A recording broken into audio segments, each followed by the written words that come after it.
The city was still wet from an early spring rain when Dana Brooks stepped out of the black sedan. Her heels tapped lightly against the slick stone, slow and certain, like someone who had no reason to rush. The lights above the Brooks Plaza Hotel cast a golden sheen on the sidewalk, soft and elegant, just like she designed it. She wore no name tag, no press badge, no diamonds, no assistants, just a navy turtleneck, a long camel coat, and a mind sharper than the glass walls towering above her. A leather satchel hung at her side, not designer, not cheap, just functional. She didn't need to dress the part. She had built the part. And yet, when she stepped into the lobby, not a single head turned. The front desk agent, a young man with gelled hair and a polite smile, glanced at her like he'd seen 100 versions of her walk in from the cold. Tired. Black. Alone. Maybe here for a job. Maybe lost. Definitely not someone worth standing for.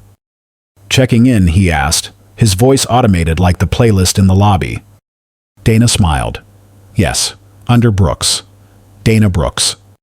His fingers moved, then stopped. I'm sorry, I don't see a reservation, he said, and we're currently at full capacity. She nodded, calm. There should be a suite reserved on the executive block. It's always held. His smile tightened. I'm afraid we can't grant access without prior verification. Dana's eyes drifted toward the wall behind him where her name was carved in brass under the hotel's founding year. She turned back. I understand, she said softly. You don't know who I am. He blinked. I'm going to have to call my manager. You should. And just like that, the stage was set. Not for a scene of fury, but for something quieter, something stronger. The kind of moment you don't forget, because it doesn't ask for permission to be remembered. If you've ever been underestimated because of how you looked, if you've ever walked into a room that should have known your name and didn't, then this story is for you. Like, comment, and subscribe if you believe that power doesn't need to be loud, it just needs to be undeniable. Because what happened next wasn't just a denial, it was a quiet revelation. And it started right here at the front desk of the hotel she built with her own hands. The doors of Brooks Plaza whispered open with a hush of warm air and faint lavender. Dana Brooks stepped inside, heels soft against marble, coat damp from the spring drizzle. No cameras, no fanfare, just her and the hotel she built from blueprints and late nights. She didn't expect a welcome party. She never did. The lobby glowed with curated calm glass vases, soft jazz, polished stone, a space designed to soothe. But behind the counter, the young man at reception barely looked up. Checking in, he asked, tone automatic. Dana nodded. Yes. Under Brooks. Dana Brooks. His fingers tapped keys. Pause. Frown. I don't see anything under that name, he said. We're actually at capacity tonight. You'd need a confirmed reservation. I understand, she said, steady. There's a suite always held under my name. Executive block. He hesitated, polite but clipped. Without verification, I can't access that. It's for confirmed guests only. She glanced at the wall behind him, her name engraved in gold beneath the hotel's mission.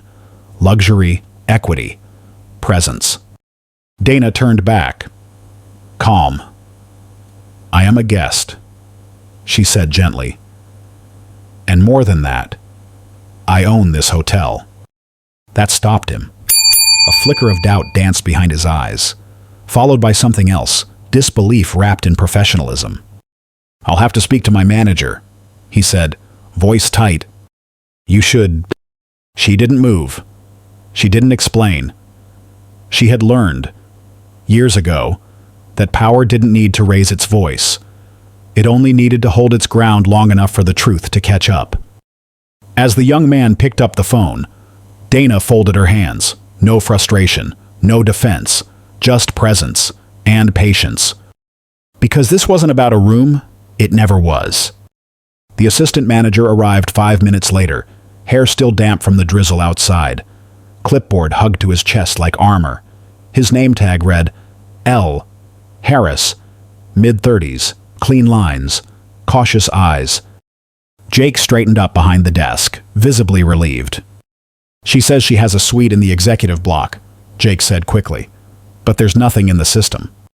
Dana didn't interrupt. She had learned, over decades, that interruption only confirmed their assumption that she was difficult, that she was too much of something. Harris nodded once, gave her a brief, sideways glance. "And your name?" "Dana Brooks." He typed, waited, then shook his head. "I'm sorry, ma'am. I don't see any active booking under that name." Dana blinked slowly. Her silence wasn't passive, it was deliberate. "There should be a suite always held," she said evenly. "Executive block, owner's unit." Harris gave a practiced smile, the kind reserved for guests who weren't exactly wrong, just not credible. "For access to that level, we'd still need direct confirmation, or some kind of identification." Dana turned her head. Her eyes settled on the plaque behind them. Just over the flower arrangement, Brooks Plaza founded with purpose by Dana Brooks. The irony had no sharpness, only weight. She met Harris's gaze again. "You're right, let's verify." She pulled out her phone. Not her ID, not her title, just the number that changed things. She dialed. While Jake fidgeted and Harris tried not to watch, Dana waited, still, grounded. A storm wrapped in quiet. The call lasted 24 seconds. Her voice never lifted. Just, "My name is Dana Brooks. I've been denied access to my hotel. I need it resolved." Then she hung up. And still, she waited. Because she wasn't here to perform power. She was here to reveal it. The lobby had shifted. Dana could feel it, not in the lighting, not in the temperature, but in the way people started noticing her. Not truly seeing her, but noticing. Two men by the fireplace whispered. A woman at the coffee cart paused mid-stir. Even Jake, still pretending to type, was no longer pretending well. The assistant manager lingered behind the desk, checking something that no longer mattered. Then the elevator dinged. Out stepped two men, both in tailored blazers, both walking too fast to be casual. Dana recognized them instantly. Brandon Scott, Regional VP, and Elias Romero, District Manager. Neither looked at Jake. Neither acknowledged Harris.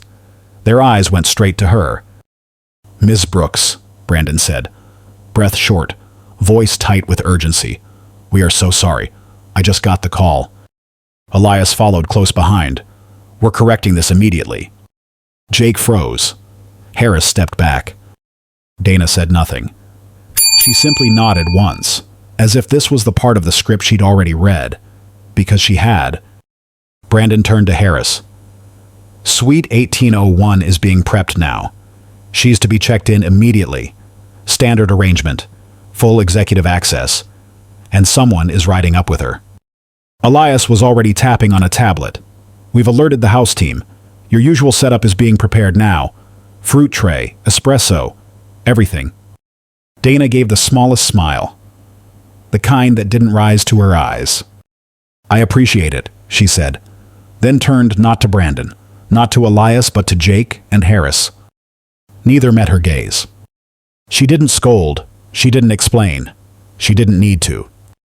Because sometimes the lesson didn't come in raised voices. It came in stillness, in watching people learn, in letting them sit in their mistake long enough for it to settle. The elevator rose with a smooth hum, glass walls revealing a nighttime city wrapped in rain-slicked light. Dana stood near the back, arms relaxed at her sides, heels quiet on the marble. Across from her, Brandon and Elias stood like overcorrected statues, hands folded, backs straight, overcompensating for what had just unfolded downstairs. No one spoke. At floor 15, Elias finally broke the silence. "We've already initiated internal communication," he said, eyes fixed on the changing numbers above the door. "All department heads have been notified. HR is preparing a formal apology." Dana didn't respond. She didn't need words to fill the air. She was listening for something deeper. The shift. The sound of systems rebalancing themselves in the presence of truth. At 18, the elevator doors opened. The suite glowed warmly, fresh linens, citrus in the air. Lights dimmed to just the right hue. Someone had rushed to make it look effortless. A fruit tray waited on the glass table. Espresso machine already warmed. A handwritten note sat by the window. "Welcome back, Ms. Brooks." Dana stepped in, letting the silence breathe. Brandon lingered. "We'll have a debrief ready in the morning. Full briefing. Anything you need." She turned. "I needed a room," she said, voice gentle. What I got was a reminder. He nodded, chastened. "Yes, ma'am." She didn't ask them to leave, but her pause said enough. They stepped back into the elevator, and when the doors closed, Dana was finally alone. She stood still for a long moment, then slowly walked toward the window. Outside, the streetlights flickered across the pavement below. And just like that, a memory surfaced. Another lobby, another denial. She'd been 26, wearing a suit 2 sizes too big. The manager then had asked her to wait outside. She hadn't forgotten. She never did. She had been 26. New promotion. First out-of-town business trip. The hotel had been smaller than Brooks Plaza, but back then it felt like the Ritz. She'd saved for months to afford the suit. Bought it from a secondhand store downtown. The shoulders didn't fit, and the pants had to be hemmed twice, but she wore it like armor. When she walked into the lobby that day, just 5 minutes before check-in, the front desk clerk didn't smile, just stared. Then asked if she was lost. She'd said no. She was there for a reservation, under her name. He had squinted, like the name Dana Brooks sounded off somehow. Then asked her to wait to the side, said he needed to speak to management. 15 minutes passed, then 20. When she asked again, the tone shifted. "You'll need to come back with someone from your company," he had said, "or have them call us directly to confirm. We don't just hand keys to anyone." And there it was. "We don't hand keys to anyone." That phrase had lodged itself into her spine like a splinter. It wasn't until her supervisor, a white man named Colin, came down from the elevator and said, "She's with me," that the attitude changed. Suddenly, she was Ms. Brooks. Suddenly, there were apologies, complimentary upgrades, late checkout offers. But the bruise had already formed. That night, alone in her room, she had stood by the window much like now and whispered aloud to no one in particular. "One day, they'll open the doors before I have to ask." And yet, here she was, years later, more polished, more powerful, and still having to explain. Dana pressed a palm against the glass. Not cold, just distant, like recognition that always arrived 2 floors too late. The suite was quiet in that curated, expensive way, the kind of silence you pay for. Dana moved through the space slowly, not like a guest, but like someone inspecting the architecture of memory. She ran her fingers across the edge of the credenza, touched the back of the armchair by the window. It was all exactly as she had designed it, intentional, clean, human. But tonight it felt staged. The fruit tray was flawless, nothing too ripe, nothing too dull. The espresso machine had already been preheated. On the nightstand, a fresh stack of stationery bore the hotel's watermark and her initials DB, proof of presence, but not of welcome. Dana eased herself onto the edge of the bed, spine straight, eyes cast downward. She didn't cry. That wasn't her way. She simply sat, letting the weight of the day settle into her shoulders like it always had. She had learned to carry it with elegance. Her phone buzzed on the nightstand. A message from Lena, her executive assistant. "Everything in motion. Let me know if you want to issue a statement." Dana stared at the screen. One statement. One post. That's all it would take. A single photo of her outside the hotel with the words, "Denied," at my own front desk. And by morning, it would be on every news feed, every DEI panel, every diversity training slide. She could, but she wouldn't. This wasn't about spectacle. It was about culture, about how deep the forgetting ran. and how often respect arrived only after someone else whispered your worth into the room. She set the phone back down, no reply. Some corrections didn't belong to headlines. They belonged to the next conversation. And she planned to have it on her terms. Dana stepped into the lobby the next morning at exactly 6:45 a.m. No rain this time, just the hush of early hours, when the world hadn't yet picked its mask for the day. The floor still gleamed from the overnight polish. The air smelled faintly of citrus and coffee grinds. Somewhere, someone was slicing oranges behind the breakfast bar. She wore a charcoal suit, tailored, clean. A soft ivory blouse beneath, open at the collar. Her heels clicked now, not loud, but deliberate. Her presence made sound. And this time, people looked. The barista at the corner kiosk froze, mid-pour. Two concierges who hadn't noticed her arrival last night stood a little straighter. Even Jake, now stationed awkwardly by the bell desk, caught her eye and quickly looked away. They remembered. But now it was their turn to be unsure of what to say. Brandon and Elias waited near the fireplace, each holding a coffee they weren't drinking. Their suits were pressed, but their faces were drawn like men who hadn't slept, because they hadn't. Dana didn't rush. She didn't acknowledge the stares. She walked with the quiet certainty of someone who had nothing to prove, but every right to be noticed. The small executive conference room sat just past the concierge desk. Glass walls fogged slightly from the warmth inside. She could already see the outlines of the staff inside: the assistant manager, the receptionist from the night before, and a woman with a corporate badge clipped neatly to her lapel. Dana paused outside the door. She breathed in, steady, full. She wasn't walking into a confrontation. She was walking into a classroom.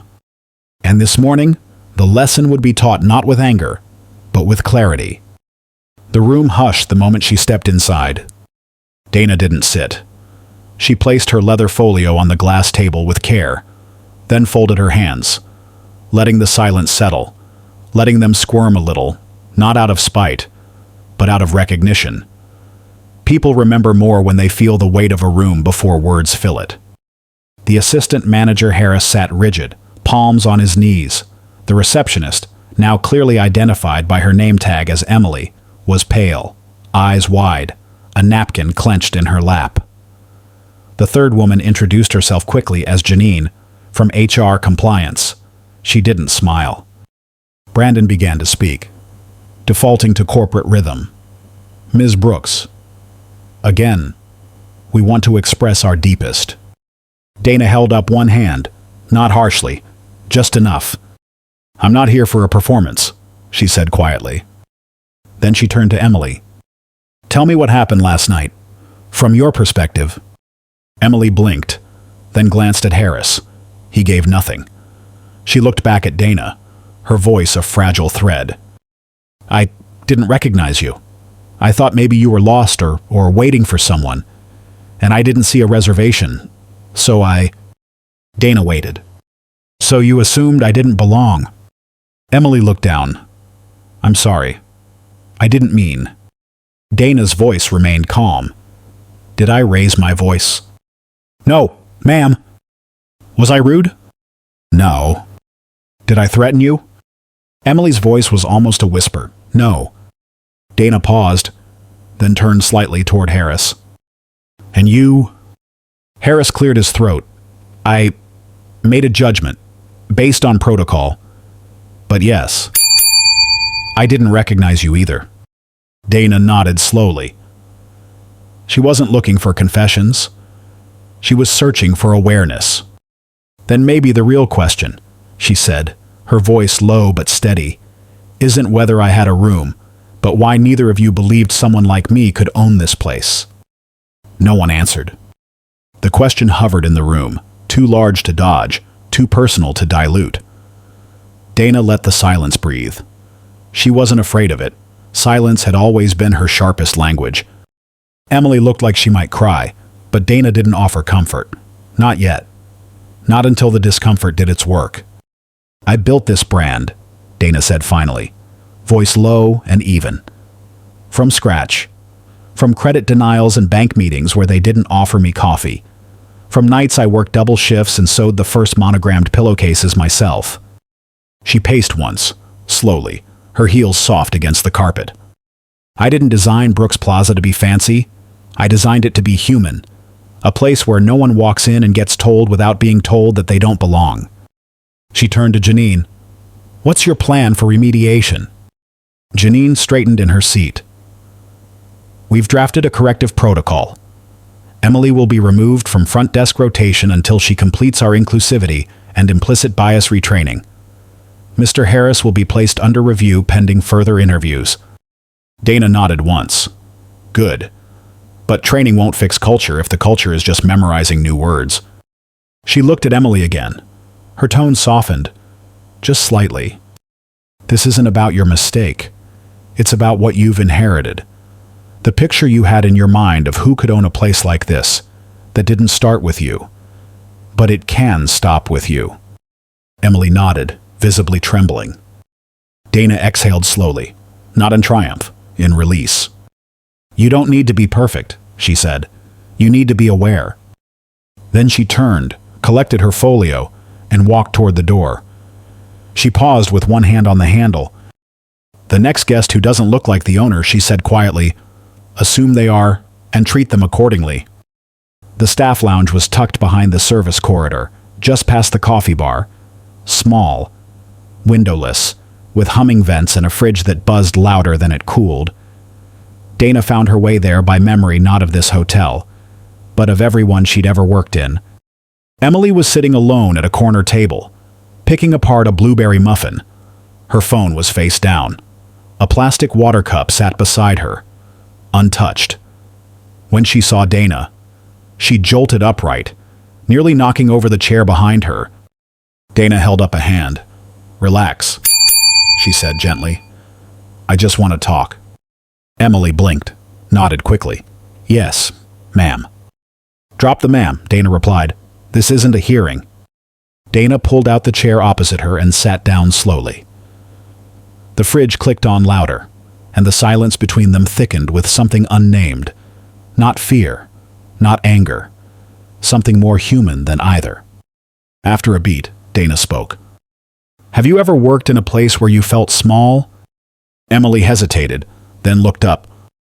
"Yes," she said, "most of the time." Dana smiled, faintly. "Tell me." Emily shrugged, but her voice shook a little when she replied. "I worked at a diner outside Columbus. Paper hat, greasy apron. The cooks yelled a lot. Customers barely tipped. Some called me sweetheart like I was 12. I was 27. Dana nodded. She didn't interrupt. Emily continued, "I always felt invisible, or like I wasn't worth correcting." Dana leaned back in her chair.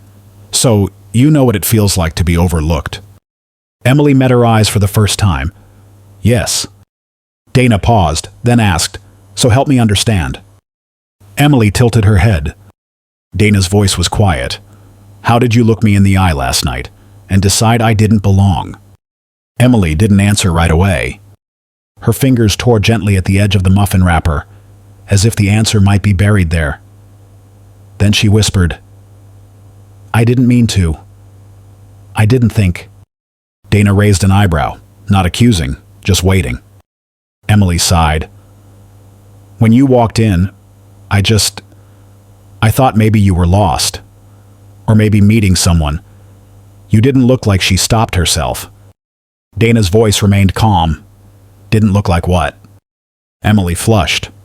"Like the kind of person who owns a place like this." Dana didn't flinch. She'd heard it before, in different versions, wrapped in different smiles, sometimes dressed as curiosity, sometimes cloaked in silence.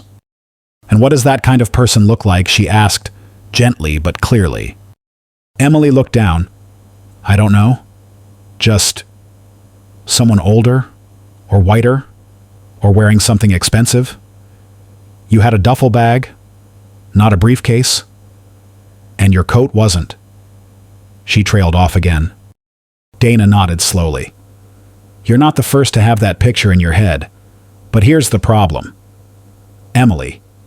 Her voice softened to something almost maternal. That picture doesn't just sit quietly in your mind. It shows up in how you treat people. Emily swallowed hard.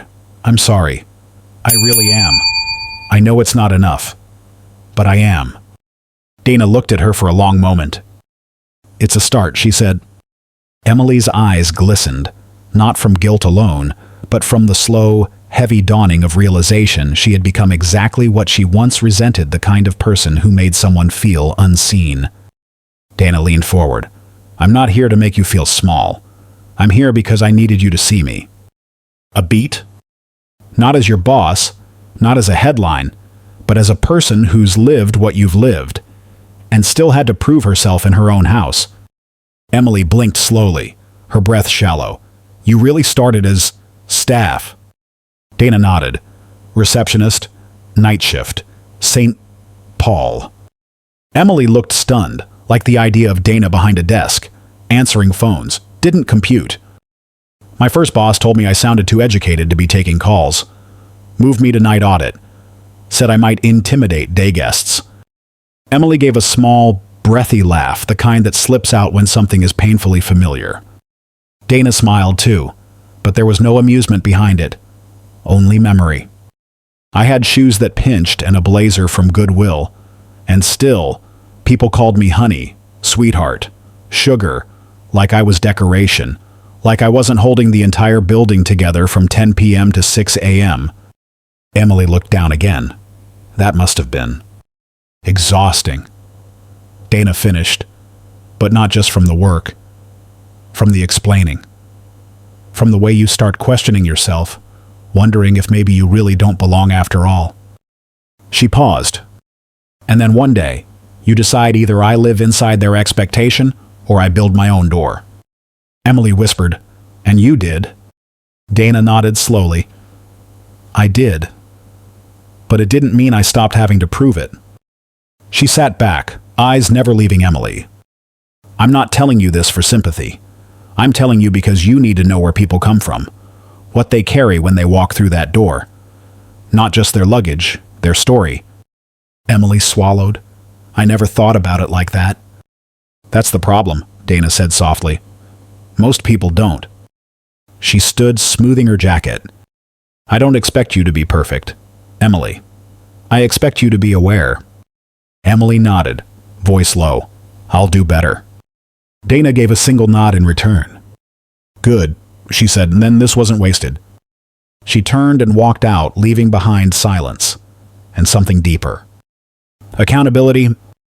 At exactly 8:00 a.m., Dana stepped into the main operations office, where the hotel's department heads gathered every Monday. This time, they weren't leading the meeting. They were waiting for her. The room was modern. Glass walls on two sides. A long walnut conference table stretching across the center. Brandon and Elias sat at the far end, posture tight, folders unopened. Janine from HR was already there, stylus in hand. The others housekeeping lead, food and beverage, concierge. Guest experience had never been in the same room as Dana Brooks, until now. She walked in without fanfare. No smile, no clipboard, no coffee cup to sip from. Just presence. And when she entered, the conversation didn't just stop. It retreated. Brandon stood, Ms. Brooks, She waved a hand, not dismissively, just firmly. Sit. He obeyed. Dana remained standing, her voice low and deliberate. I'm not here for a script, not here for polished regret. I'm here because last night wasn't about one receptionist or one protocol. It was about a mirror, and I want to make sure you all looked into it. The team glanced at one another. No one spoke. Dana took her time looking at each of them, not accusing, observing, measuring how long it would take for someone to own the silence. No one did. She exhaled softly. This building has 17 stories, but the most dangerous thing built here was an idea that ownership has a look, that respect has a dress code. Still, no one moved. So I'll ask one question, and I want someone in this room to answer it. She paused. When a black woman in a coat with no label walks into your lobby alone, Who do you believe she is? The silence thickened. Dana stood motionless at the head of the table, her gaze unwavering. The question didn't demand a quick answer. It demanded an honest one. And honesty, she knew, often took longer to arrive when status was in the room.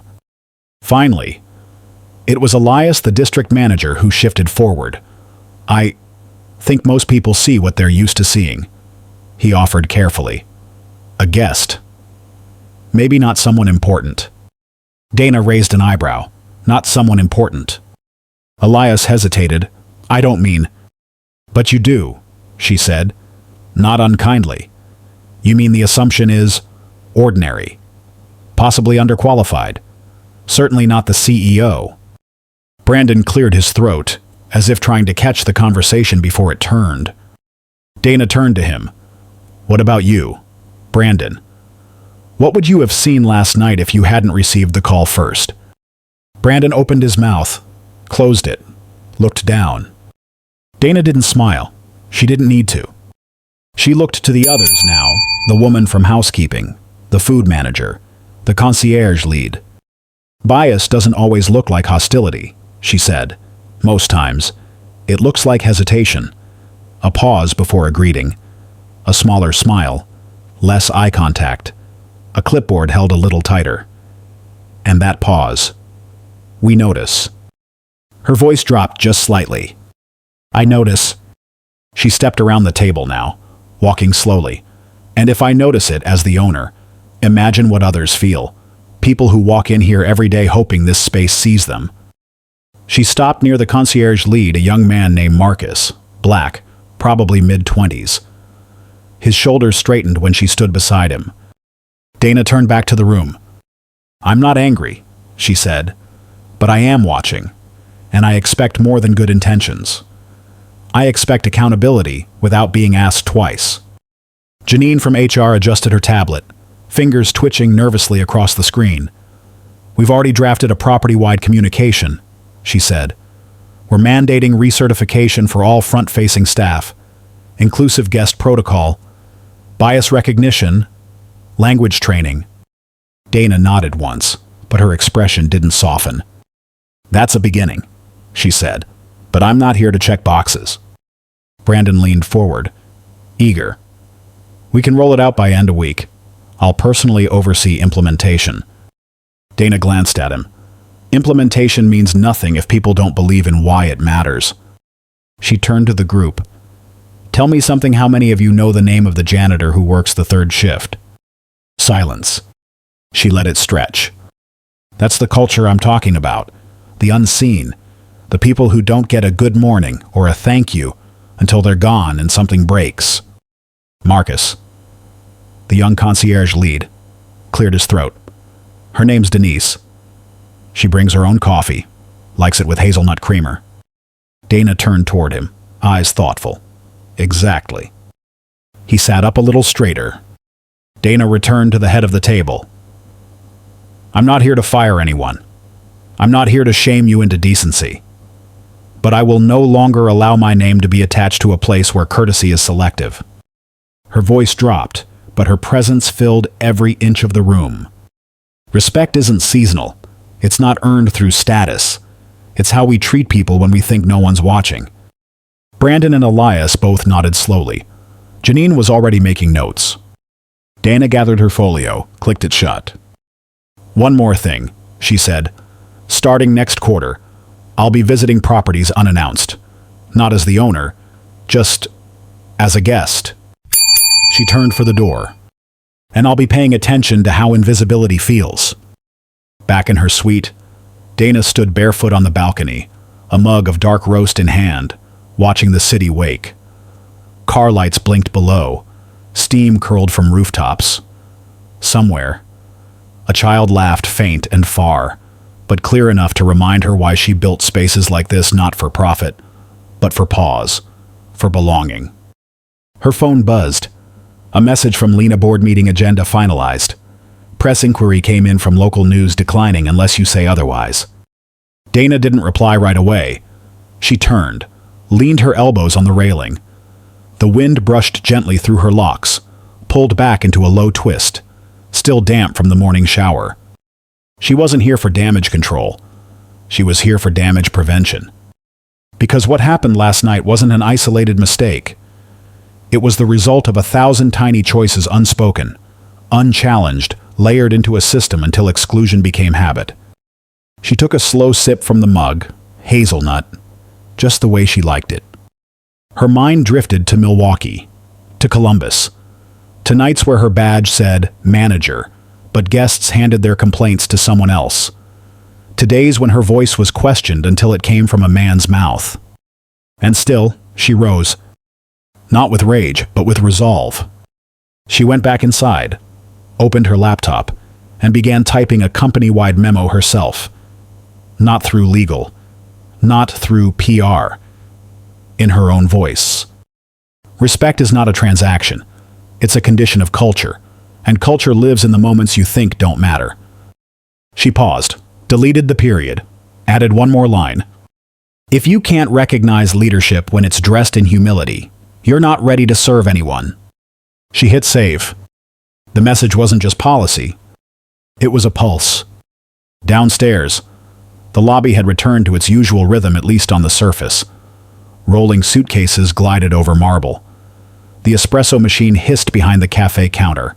Polished smiles, clipped greetings, efficiency, polished to the point of impersonality. But Dana could feel it, the small shifts. A new agent stood at reception, now a young man named Theo, with a clean-pressed vest and a calm presence. When she passed earlier that morning, he had nodded with quiet respect. Not performance, not overcompensation, just a simple, "I see you." It mattered. She had asked for no grand announcement of her presence. And yet, the air carried an unspoken alertness, not fear, awareness. In the operations office, Brandon sat with Elias and Janine, reviewing onboarding updates. "We've added new modules," Janine said.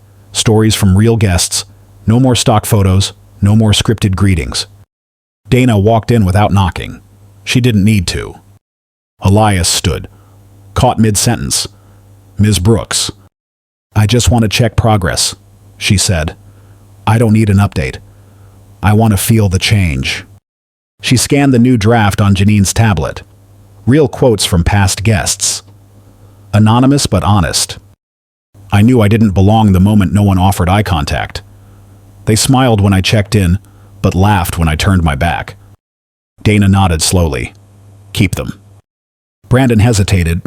"They're a little raw." "They're real," Dana replied. "And if this team can't sit with the truth, they'll never serve it." She tapped the screen once, then turned to leave. Brandon called after her. "You really plan to go undercover?" She paused at the doorway. "Not undercover," she said, "just unnamed, until I need to be." And then she left, leaving the truth to echo without needing volume. Later that afternoon, Dana took the long hallway past the banquet rooms.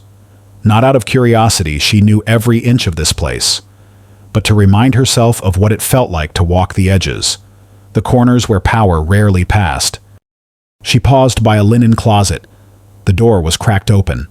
Inside, a housekeeper, older, quiet, humming something soft and familiar, was folding napkins with rhythmic precision.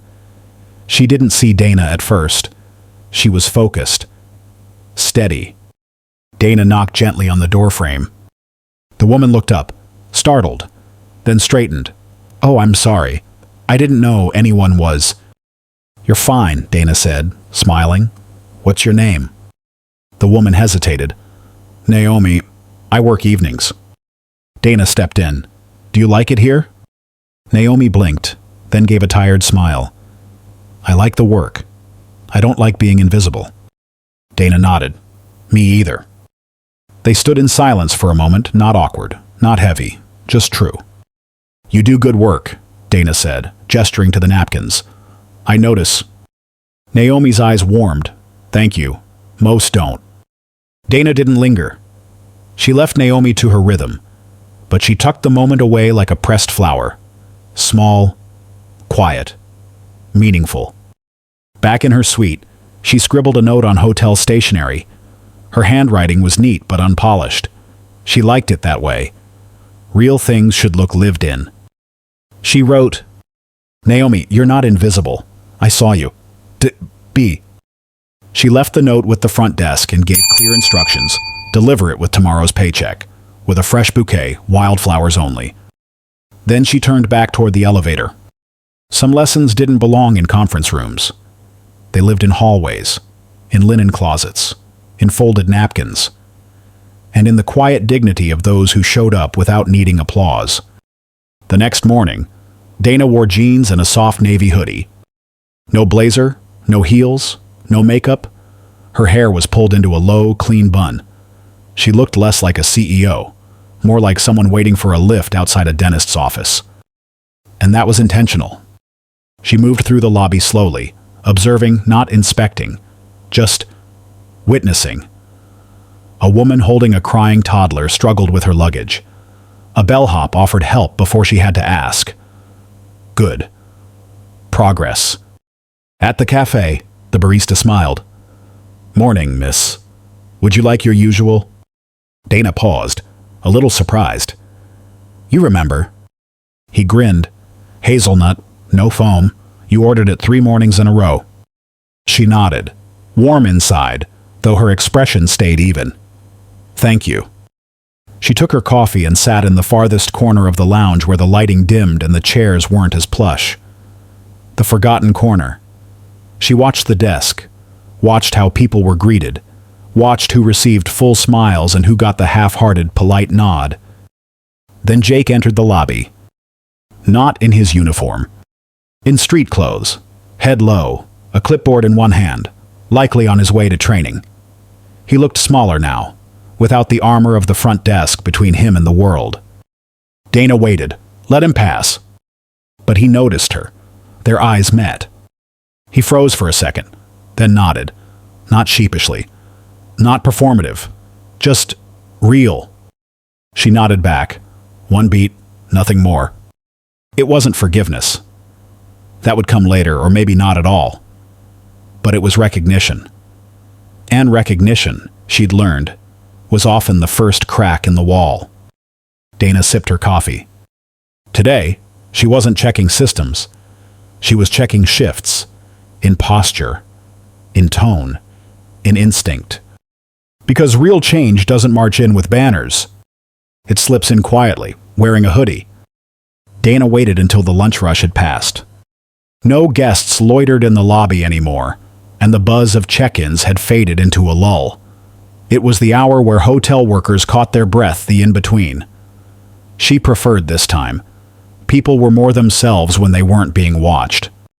She found Jake sitting alone in the staff lounge, his uniform jacket folded beside him, a paper sandwich wrapper in his hand and eyes locked on the floor. She didn't knock. He looked up as she entered, startled but not afraid. Dana sat across from him. No clipboard, no pen, just her presence. Again. Jake cleared his throat. "Miss Brooks." "Dana," she interrupted gently.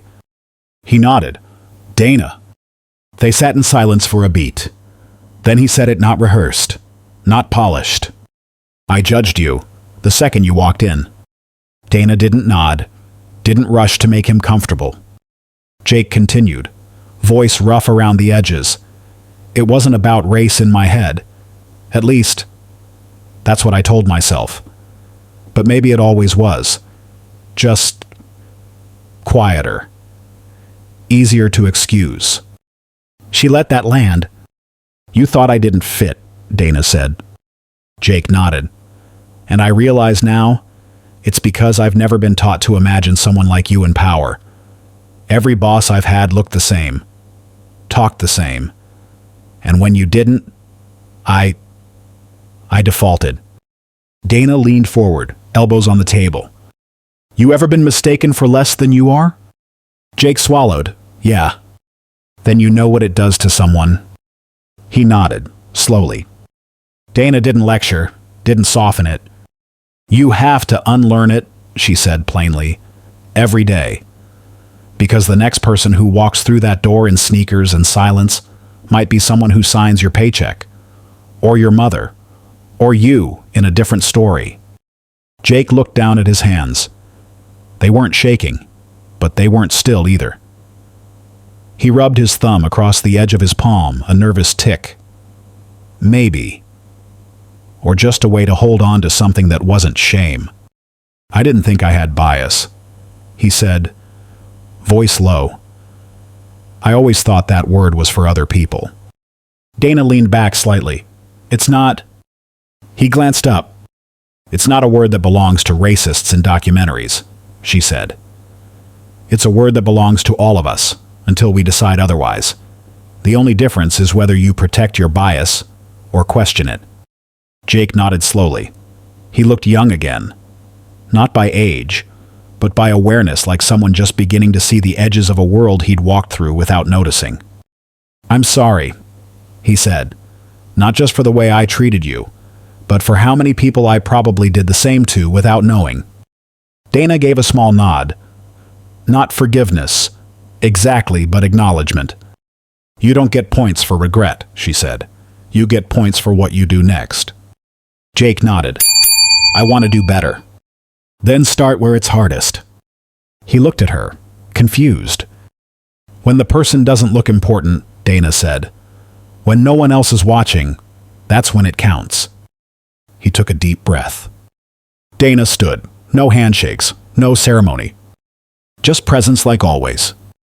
But before she left the room, Jake called after her, voice quiet.